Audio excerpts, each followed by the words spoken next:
Hi, everyone. You're listening to Radio Cherry Bombe, and I'm your host, Kerry Diamond. I'm the founder and editor of Cherry Bombe magazine. Today, we are bringing you another episode of our travel miniseries, Destination Cherry Bombe. It's the last of our Las Vegas episodes, although there are so many women from the Vegas scene I would still love to interview. So, who knows? But for now, we are wrapping with a true original, Juyoung Kang, the award-winning Director of Beverage Development at the Fontainebleau in Las Vegas. I met Juyoung for the first time when I was in Vegas the other week and was blown away by her and her creations. I visited the China Club restaurant and the Azul bar at Fontainebleau to try some of her cocktails and mocktails, and they were layered and thoughtful and creative, with ingredients I'd never thought of playing around with in a cocktail, like almond milk and tea. Also, in honor of our conversation, and I might have to apologize to Juyoung for this, but I had my very first espresso martini at the resort's Blue Bar. I know I'm pretty late to the espresso martini party, but I now understand why it is the most popular cocktail in Las Vegas. Juyoung has had a fascinating journey through the beverage world, starting in Philadelphia. She is representative of the new wave of culinary creatives in Las Vegas, and I can't wait for you to meet her. Stay tuned for my chat with Juyoung Kang. The special Destination Cherry Bombe series is presented by Las Vegas. I visited Las Vegas last month and had the best time. I'd been watching all this amazing Las Vegas activity from afar and having lots of FOMO.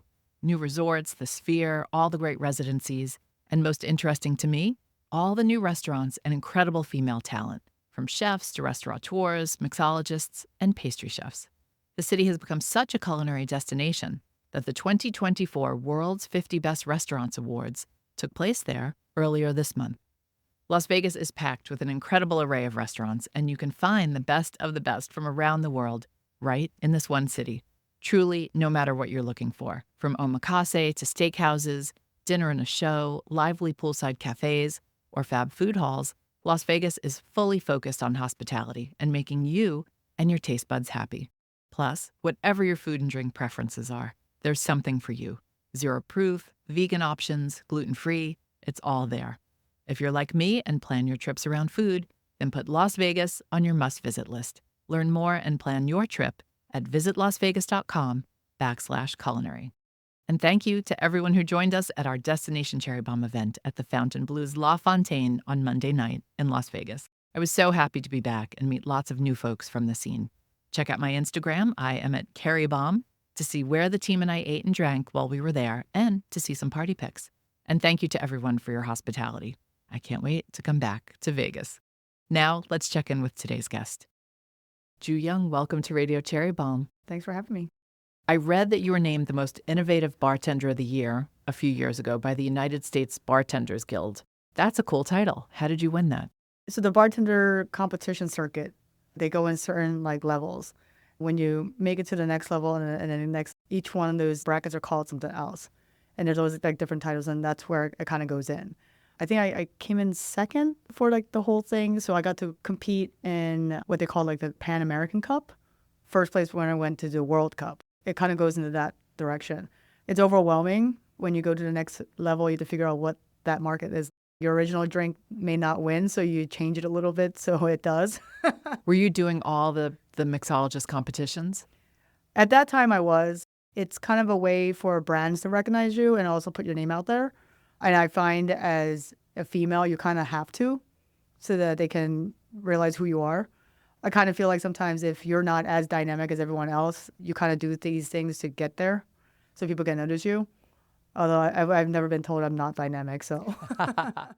So you're from Philly, amazing food and beverage scene Yeah. in Philly. We've got a lot of friends there right now. What drew you to food and beverage? I was part of this program called Russell Conwell. It's for anyone that's going to college outside of the normal curriculum from their families. So a lot of my family were professionals, either they're lawyers, doctors, accountants, and things like that. And it was the first time someone in my family was going towards arts. So I studied filmmaking, digital media. I needed a job to pay for books and other different things. And I was like, I need a job that's flexible with hours. My very first job that I actually got a paycheck from was auditing parking lots. And I was literally in a cubicle just counting cars on a video. And I was like, I can't do this. I'm like, this is driving me insane. A friend of mine was like, oh, why don't you just go work in the food industry? I was like, but I don't know anything about food. And they're like, oh, it's easy. So we looked through newspapers for the jobs. And my sister was like, oh, I found one in the Philadelphia Inquirer. She's like, they're looking for anybody at this fancy club. And I was like, okay, not knowing what it was. And then realized it was like a business club where members only. So it was like tuxedo and everything. And she went to the interview first and she's like, there's no way I got in. And then I went and she's like, did you get the job? I was like, I did. And she's like, how? You don't have any experience either. I was like, you got to know how to talk. So you talked your way into that job. What did you learn on that first job? Everything. We had to sit down to learn about the menu with the chef. And he's going on like all these words. I mean, now I know they were all French.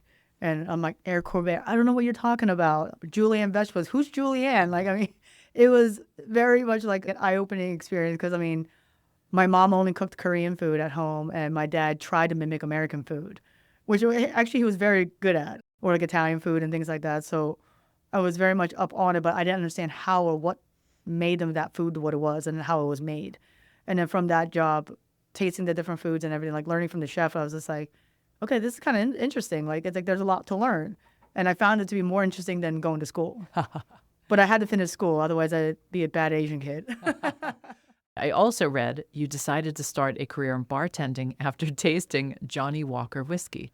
While I was in this job, learning all these fun things, and one of my captain and my service director was like, maybe you should go take some wine classes, take some of these other classes. And they're like, and then you can learn more things. I was like, oh, okay.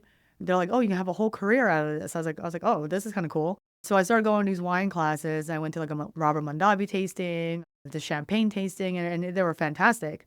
But anytime I wanted to learn something from a somm, like they just didn't give me an answer. And I was like, what is it with these somms? I'm like, aren't they supposed to be like professors? Like they want to help you? And it just wasn't the case. And What was that all about? I don't know. Some of them are very snooty, snotty, kind of that whole thing. But it's funny. I was like, I'm not sure if that was just at that time and era on the East Coast or not. But like, as I've moved out west, I find them to be very helpful. It's a difference of personality and people, like just understanding what hospitality is sooner or later, in a sense. Because all the somms I meet now are amazing. Yeah. And they're very helpful. But at the time when I was coming into the industry, it was not the case. My one captain, I remember, was like, do you want to go to a really fun tasting? And I was like, okay. He's like, oh, it's going to be at this like really cool building. He's like, just meet me here. He's like, and we'll take it in. I was like, okay. So I go with him and I walk into this space, and I think it was like a big Johnny Walker tasting, which I know now, but didn't know at the time. But it was like all these men in the kilts and like all this, they're playing bagpipes here. There's like bottles of this going there. And like there's all these contraptions all set up. And I'm like, wow, like what is this? And like everyone's just having fun. There's food, drinks going around, and like they're all learning. And I'm like, can I write all this down? They're like, oh, you don't have to. We have stuff for you. And they start giving me all these things. And I was just like, oh, they didn't mind me asking a billion questions. And he had an answer for everything. And I was like, oh, how do I get to learn more about this stuff? I was like, this is fascinating. And they were like, well, you have to be a bartender. And they're like, or you could be a brand ambassador. But bartending is where you start. So the next day I went back to work and I asked my bar manager if I can bartend. She goes, yeah, if the opportunity comes up, I'll give it to you. I was like, okay. So I just waited until someone didn't show up to a wedding, and then I had to learn from there. On the spot? On the spot. Why did you leave Philly? I kind of just didn't want to do the things my friends were doing. You know how like sometimes you know that you have more to learn, but you feel a little stagnant? And that's kind of like where I was going at. And I was working in a lot of small bars and establishments and venues and restaurants. And I wanted to do a larger volume, but like in a different setting. And so I tried to get into hotels.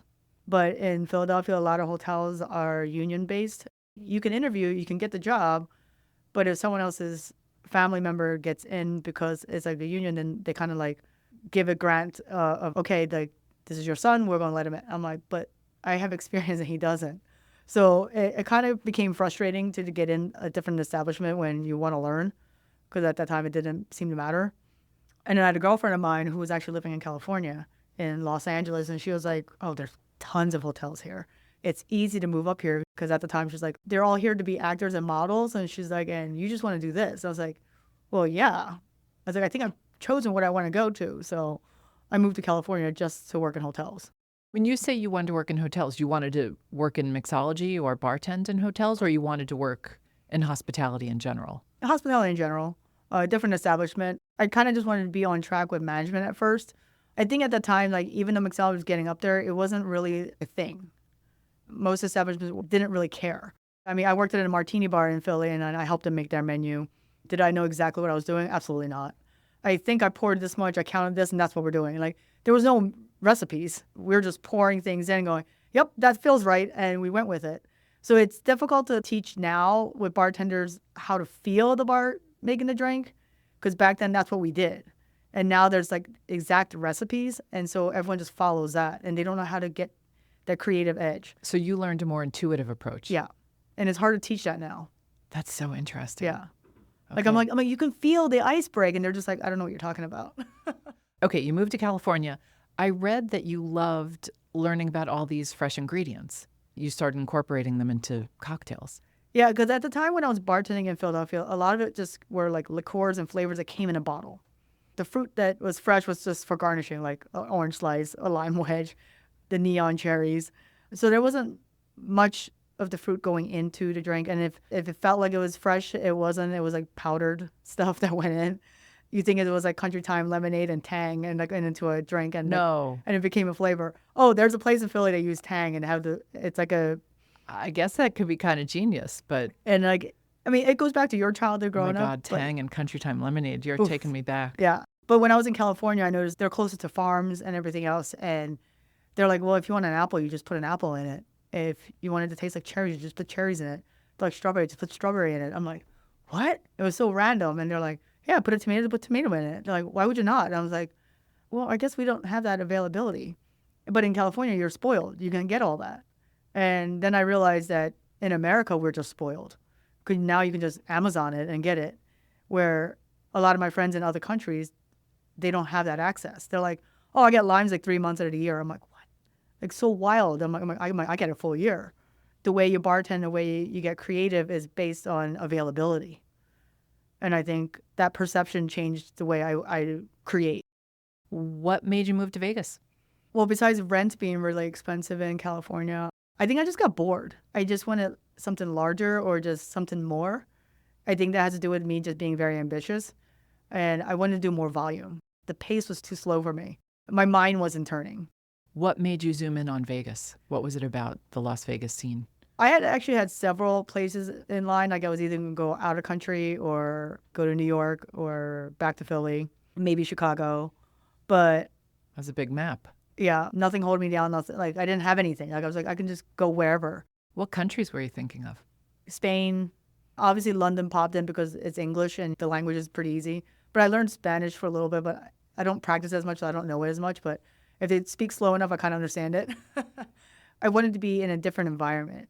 But I had a friend of mine I was working with in LA whose mother lives in Vegas. And she was like, oh, you can have the same world experience in Vegas, but it's on a large scale. She's like, and if you go to Vegas, then you can go anywhere else after that. I was like, oh, okay. So at the time, the Cosmopolitan was the newest casino being built. And they were the ones hiring the most. So she was like, oh, you can just go in there and see what's available. But at the time, like I think a lot of the positions were already filled. And I came a little late to the game, but the one restaurant from LA was opening in Cosmopolitan, Comme Ça. And I couldn't get into the Comme Ça in LA. So I was like, oh, maybe I can get into the one here. Because I heard their restaurant and program was really well. I'm like, I worked in French restaurants before. I was like, so, okay. This is how funny stars align in a sense, because I interviewed with the AGM at the time, and he was also from Philly. So he said he pulled my resume out of the pile because he's like, there's only two kinds of people in Philly. They either work really hard or they suck. He's like, so I had a 50-50 chance picking you or not. It was going to be an easy interview. Didn't know that, but okay. He's like, but you're also a girl bartender. He's like, we need girl bartenders. Oh, I was like, kind of cool. I was like, I'm taking a position. I was like, because I'm a girl. I was like, there's one that adds up. When you got here, were there a lot of women in mixology? When the Cosmo opened, I mean, Marina was working at Chandelier as a manager there. Who's at the Win now? Yeah, also another stellar person. Literally the nicest person on earth. Like, I've never seen her angry. Kristen Schaefer at the time, she was at Bond Bar. Patricia Richards was, I think, at the Win at the time. And just, there was a few people here and there doing a lot of things. I didn't know them. I heard about them, but never got to like meet them in the beginning. And then like being at the Cosmo, They were doing an overview of all those spots. And somehow, when I was at Comsa, they were going to use another bartender, but Chef David Myers and Sam Ross was like, no, we're going to go with her. And I was like, okay, I don't know what I'm doing. So I was like, I'll just do it. And then from then, it just went crazy. But that's when I started meeting everybody else. And then we just got friendly. So it was a good community when you got here. Oh, And yeah. They were accepting of Yeah. outsiders, and that's great. Way more welcoming than LA. I mean, you could still hustle and do well, but still, it was a little difficult. It was easier to be a bartender in LA because of that. But other than that, it's like they always felt like girls were servers and bartenders were men, in a sense. Do you feel that's changed? I Oh, know yeah. you're not in that market anymore, but Yeah. was there still a little bit of that here when you got here? Not really. It just, I feel like here, women take the server jobs because they pay more, tips-wise. Like, you make more money. You have a larger real estate. At the bar, you're sharing your tips with whomever you're working with, and you have like 12 seats or 18 seats if it's a larger bar. But as a cocktail server, the landscape is much bigger, so you have like 8 tables. Your square footage is much bigger to make money on. When did you really start to get to flex your creativity? I want to say when I started working downtown. Comsa, like making 1 or 2 drinks, but it wasn't the flexibility that showcases it. But when I started working downtown, I helped open the Laundry Room, Commonwealth, Park and Fremont with Ryan and all his establishments. And it's cool to work with somebody who just trusts you to do the job. He's like, I'm not the expert in this. He's like, you are. So you do this, or you're like, you learn to be creative, do this. And then he's like, and I'll have everything else to support it. It's super cool to find someone who allows you to flex that. And then they figure out everything else. We'll figure out the costing. We'll figure out this. We'll figure out that. Even though I knew how to do it, but somebody else did it just for me to focus on creativity. And then it was like a big collaborative piece. It's like I worked with photographers, marketing people, PR people, and it's like just trying to get the right names for the cocktails and seeing how their brain works and stuff. And you're just like, oh, that's kind of cool. And then you realize how storytelling works in certain things. And you're like, how do I tell the story better so that it has an impact? You get to flex those muscles as well as work in a collaborative environment, which is where that whole teamwork happens. And I think that was kind of cool. And that allowed me to have that space in Vegas. That piece was missing for you in California. Yeah. You know, I never thought about how much work you all have to put into naming those cocktails. Oh, Because a chef can do a roast chicken and call it or roast chicken. asparagus, and there you go, chicken and asparagus. They don't have to call it like chick spar, like whatever, I Right. don't know, whatever name, they come up with. Yeah, I call it the Caesar salad theory. Every single chef can put their version of a Caesar salad on the menu and call it Caesar salad, and people will still buy it because it's a Caesar salad. It could be your version, doesn't matter. But it's a Caesar salad, and people know the components of a Caesar salad is lettuce, cheese, the dressing, and they get it. But you can still mess with it and call it a Caesar salad. Exactly. Like You it's- can't do that with a screwdriver or a Cosmo, for Right. example. And it's like, if you change one little ingredient in a cocktail, all of a sudden it's a whole new thing. It's like, now you got to rename it. I feel like there's some cocktails, they're like, oh, it's just a Corpse Reviver #2. #1 sucked, so we changed it, now it's #2. And like, they got bored of naming something. And it's like, I mean, even back then they had too many names.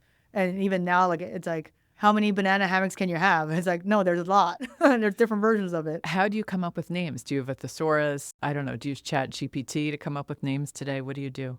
I mean, I guess my trend is more so I name things either after music, song titles, or characters from a book.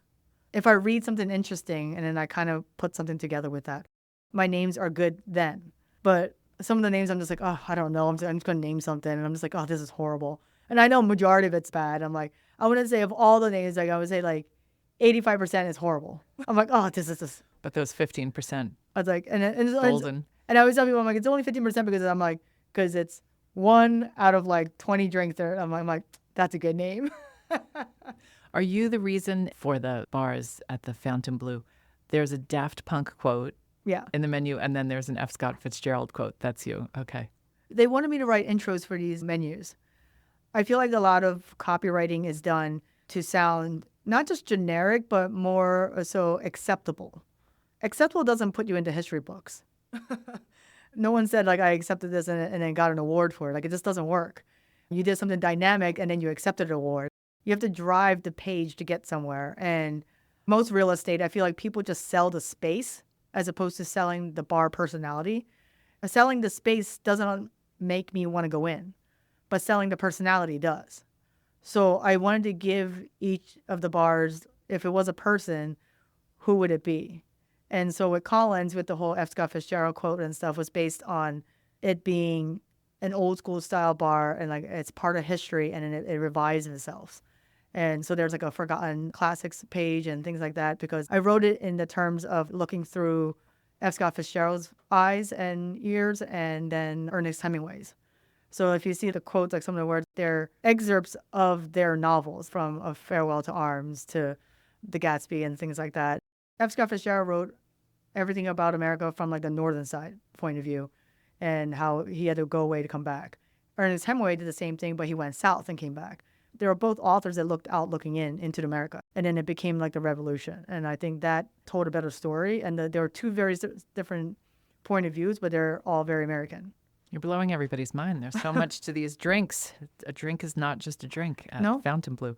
So you're in Vegas. You're doing incredibly well. You're the most imaginative bartender of the year. You're also named Nevada Restaurant Association's Bartender of the Year. So you're a star. How do you wind up at Fontainebleau? I was at Resorts World before I interviewed for Fontainebleau. I think I was made aware of the position from my distributors and brand people. And they're like, oh, you can really flex stuff here. One thing I have to say is my dad taught me how to keep relationships. And he taught me like how to harness that and adapt and to keep that. He's like, that's going to get you somewhere. Because you don't get somewhere because you're good at your job. You get somewhere because you know how to foster relationships. Because you have to work with people. And I feel like we can end the episode right there. Yeah.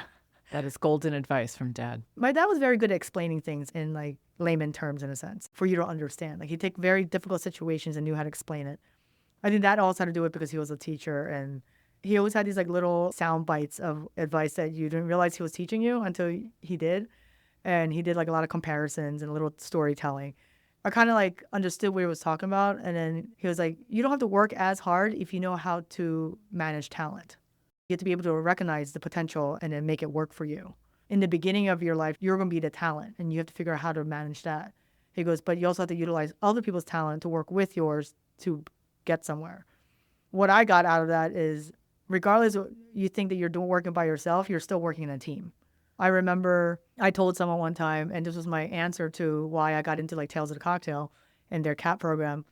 They asked me, what's your favorite book? And for most bartenders, when they read that as like a bar-centric program, they'll write like, oh, Imbibe by David Wondrich, and thinking like people go, oh, you read Imbibe, and think that you're like a credible bartender. And I took it as like a personal question. I said, what's your favorite book that relates to the industry? And I said Plato's Republic. And they were like, who reads first off Plato's Republic and says that's the book that connects to hospitality? And I said, because there was a section on division of labor. And it said that you can't survive in a community without the division of labor. And that's literally true in hospitality. There's every person in every position, which is every division of labor, that makes that place run. And in a hotel resort setting, you have housekeeping, you have food and beverage, you have front desk. All that working together makes this resort hum. And if one of those hums are off, now it's broken. Then I realized it's like you have to be able to work with everyone to get there. And one of my hotel managers I worked with said, be friends with everyone in every department because you never know when you need them. He's like, you never treat them horrible because you're going to have to utilize their talents. And I find that very true. So my biggest pet peeve is when someone mistreats other people. Fontainebleau, one of the buzziest projects that's hit Vegas. I mean, we heard about it in New York, that it was happening, and everybody was really excited. And we heard about all the dining concepts and all the bar concepts that they were going to have. They asked you to come in as what role? I applied for the position Director of Beverage Development that ended up being the title. When I interviewed, it was kind of like, I don't think there was an actual title. I'm not exactly sure. I don't remember it. But I remember having an interview and then doing a tasting. So I had to create these 5 cocktails to pair with kind of a coursing for a banquet. I created these 5 cocktails and they said, oh, this company is very global, and they mentioned a bunch of details to go with it. And with that information, create something out of it. Because they said it was global and it was in these countries, I made each cocktail based on that country and the inspiration that came from it and utilizing that main ingredient from that country and putting it all together and kind of like telling this whole story. Some parts of it I had to make up because there wasn't enough detail. And I said, oh, because your very first contact was with your first outside U.S. Office was in London, and then your final was in the Middle East. And I like made this whole thing up. And whenever I do projects like that or any kind of like creative outlet of that sort, I kind of create my own little thing with it. I guess other people call it going above and beyond, but I found it necessary to tell the story. Those are like the little details, making sure you had all your glassware, making sure you had everything down to the napkin, and printing a menu.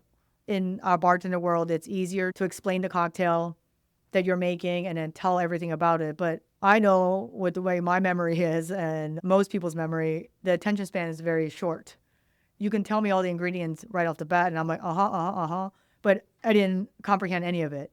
I find it easier when people want to follow if they read it, which is why people still want to read menus. So I always say, like, use your words carefully when you put in things in menu because it means a lot. Whether you put in a lot of thought or not, it's like, even if one person finds it, and I know that sounds very romantic, but I think it makes a difference. Because I've had people that they're reading it, they're like, oh, it's from this thing. I'm like, yes. And it's cool when one person gets it. Let's walk through all the bars. You've got China Club, A fine dining Chinese restaurant concept from Alan Yao. That menu was probably the most fun to work on. I got to work with Alan's brother, Gary, on that. It's interesting to work with somebody who pushes you further and wasn't afraid to say, no, this is not going to work. Where everyone just goes, When my first competition, someone was like, oh, yeah, we did great. I'm like, but I didn't learn anything. How do I fix this problem? I feel like some people are afraid to say those things, and I want to hear it. This is not going to work, and tell me why. Construction criticism, to me, makes sense. I know some people don't like to hear it, but to me, I'd rather you tell me than not. Working with him, it was putting complication into the simplest form. And I think that's what that menu is. There's a lot of prep involved, but you can taste why it is what it is. What do I need to order? I would say Bloody China. It's a batch that we make to get it clarified. I think there's 24 cocktails on that menu, so there's quite a bit. But we also have 6 zero-proof cocktails that are very interesting that you can also add alcohol to, which is what I guess a lot of people do, but they find the ingredients interesting. Then there's Blue Bar. Yeah. What makes that unique? It's the monster bar. It's 24 hours. It's a beast. I don't know how the bartenders do it there. That's the one that sits right in the middle of the right casino. in the middle. Mm-hmm. Beautiful light fixtures. Oh, yeah. It's the centerpiece. I mean, it's unbelievable. But, I mean, those bartenders, they're machines. They just work really hard. I can't believe they churn out this much. Did you have to keep the cocktails simpler because of that? It's more so like I didn't make the cocktails enjoyable for any time of the day. You know, in some places, like if it's mostly at night, you kind of gear towards ingredients that work well at night. But this one had to be like, you can have that same drink at 10 a.m. to 3 p.m. to 11 p.m. to 2 a.m.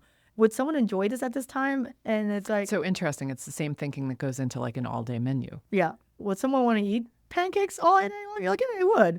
So that's why we also have our classics menu. Our core classics are just classic cocktails, old fashions, espresso martinis, cosmopolitans. Why is everybody still obsessed with the espresso martini? I don't know. How many of them do you think you make a day? I don't know about a day, but so far from the time we opened to now, we've made 10,000. Wow. That's a lot. That's a lot of martinis. And that's a lot of espresso. It's a lot of espresso. Do you batch it? We have to. Yeah, but it's funny because like our bartenders there wear white. And when they make too much, you just see espresso all over their shirt. Oh. And I did see a ticket one time because someone posted it in one of our chats. And it said there was an order for 28 espresso martinis at once. All right. So Blue Bar. Super exciting, beautiful, beautiful bar. You mentioned Collins. The signature drink there is the Tom Collins? It's called J.S. Collins. So John Collins. John Collins is basically a Tom Collins with bourbon and not with gin. I have to confess, I never had a Tom Collins. Tom Collins is literally just a gin sour with soda water. Kind of like a tall fizz, but they call it Collins. But Tom Collins can be made with gin or vodka, but originally it was with gin. But the John Collins was with bourbon. And then when we found out that the bar was going to be called Collins, after Collins Avenue, when I looked up Collins Avenue in the history, his name was John Collins. So I was like, well, then we have to make it a John Collins. But it's J.S. Collins, so I was like, the S can stand for whatever. We wanted it like lighter, brighter, so people can drink it, whatever. So we added muddled strawberries to it. So it's basically a John Collins with strawberry. Then there's Nowhere. Mm-hmm. What's Nowhere all about? Nowhere's on the second floor. Actually, when you come from the elevator and go on the second floor, it's right there. It's our live music venue, more jazzy. For some reason, And I think because we kept talking about it and it kind of like leaked out that it's supposed to be our speakeasy, but not a speakeasy. So I guess people just associated it being a visible speakeasy instead of a hidden one. But we called it Nowhere. So it's like, where were you? And you're like, I was nowhere. And so it kind of became kitschy in a sense. So when people go there and they hear the jazzy vibe, they expect prohibition style cocktails. So they want a lot of bourbon, a lot of gins and things like that. So a lot of those drinks work really well. I think majority of the public like refreshing cocktails, and I think it's because we're in Vegas. Whether it's winter or not, they still prefer something refreshing because I think they feel like they're on vacation. But the vibe in there feels as if you're going back in time a bit, or like you're in someone's house that is a little dark and moody. It's such a cool space. Yeah. That's the one with the pool table and the stage. I heard you have some cool folks stop by from time to time as a surprise. Mm-hmm. Okay, then there's the tequila and mezcal bar, Azul. Azul. What a beautiful bar. Yeah. We like to say it's more of an agave-centric bar because we don't just have tequila and mezcal. We also have other agave spirits like bacanora, sotol, raicilla. But we also carry other things so that people can come to a bar and not feel like it's only tequila and mezcal. We try to be inclusive, and we do have a lot of people that still like whiskey. And so we carry a few items here and there just for that. It's more like a love letter to Mexico. Mexico is thriving in the whole bar scene and everything else. And the country itself is just trying to expand and grow. And they're like, we don't just make tequila. They're like, mezcal came first, they're like, and then tequila. And we had the governing to create all this stuff. Then we realized that you can make all these other different things if they're not in the States. And they were like, but we can grow corn. Now we're making rum. They're like, we're making whiskey. You're just like, what? Gin now? And it's like, there's so many things they can do. I love champagne cocktails. What should I get? And at which place? Ooh, actually at Nowhere, we have the Millionaire's Row. It has a little bit of gold dust. And so it's like you feel a millionaire. I'm down for that. Almost every one of them has a little bit of something. I think at La Fontaine, we have quite a few different mimosas. There are more French-centric flavors. I know we talked about the espresso martini. Has the spritz taken over? I mean, there are some days in New York when the weather's really nice where it looks like every outdoor restaurant is only serving an Aperol spritz. It must be driving the bartenders crazy. I don't know. I find it funny here. Here, it's at some points the spritz take off, but not really. Some people will ask for it, but my God, espresso martini, you just can't get away from it. We sell espresso martinis and old fashions the most. I feel like every place I've worked, no matter what, the old fashioned sells. I cannot get away from the old fashioned. And I'm like, it's so crazy. Like the old fashioned is everywhere. It doesn't matter, like your style, their style, whatever, like all their take styles. It's always like any variation whatsoever, always there. But the spritz has not taken over Vegas. For the amount of time I've bartended, I've made very few. So interesting how it's regional. Yeah. Maybe because I don't work outdoors at times or whatnot, but I've never made that many spritz. I mean, I've made my share, but not as much as espresso martinis and old fashions. Is there a drink at Fontainebleau that you are most proud of? I know, I think people hate me when I say this, but I think China Club's menu and Washington Potatoes menu, it seems simple, but it took the most work. And I think because I had to be very centric in flavor, very centric in technique, uber curated to create a certain type of experience, a certain type of flavor. But also I had to learn that certain flavors are, even in Chinese flavors, are very regional. I didn't know certain flavors were like very Hong Kong.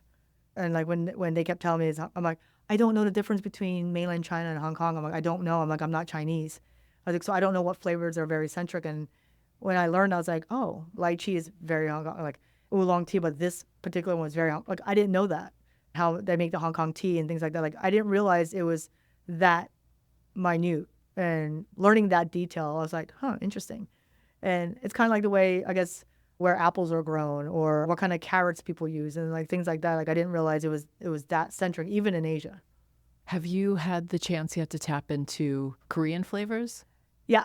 Given that that's your heritage? I mean, makgeolli and soju are having a big moment in New York. I think soju has always taken off.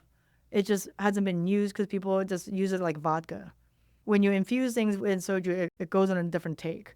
And I think people just misunderstand what soju is. And I'm like, well, it's not fermented. It's not sake. I'm like, it's distilled. And makgeolli, it's hard to make, but most Korean cooking is actually pretty easy. It's just very time consuming. Much like making things with chemical, like it's very technical in a sense. I mean, I've never made it. I've read a lot about it to make it. I just haven't had the time to go try do it. But I do like certain Korean flavors, and it's just something that which is funny because I thought it was American growing up because we got it in America, but I didn't realize it was like a very Korean thing. Growing up, my mom used to give me tomatoes with sugar, and then sometimes she'll cut strawberries in it as well. As much as I've seen strawberries and tomatoes together, and I've always known tomato to be a fruit, not a vegetable. So when I was in school and someone said it was a vegetable, it threw me off. And they were like, why would you eat tomatoes with sugar? I'm like, it's really good. Then I realized later on, like everyone's like, no, it's a fruit. And then like you start tasting it differently, and like different tomatoes make different things. But I didn't realize that was like a very Korean thing.